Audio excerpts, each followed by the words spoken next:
El próximo domingo, la jefa de gobierno electa, Claudia Sheinbaum, dará a conocer parte de su gabinete propuesto, gabinete que ya se tiene conformado en más del 70%. Así lo indicó el representante de su equipo de transición, César Cravioto.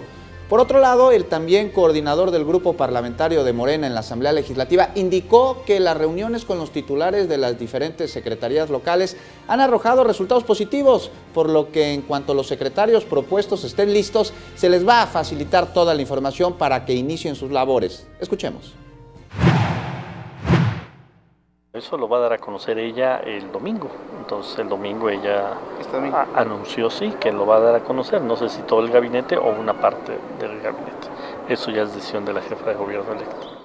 Si el domingo ella da a conocer parte de su gabinete, pues ya empezar a enlazar a los que van a quedar en las cabezas de las áreas con sus pares del actual gobierno para que ya empiecen a adentrarse área por área a ver los detalles. Ayer nos dieron información de prácticamente todas las áreas del gobierno. Ese insumo se los daríamos a quienes van a encabezar las áreas en el gobierno de Claudia Sheinbaum.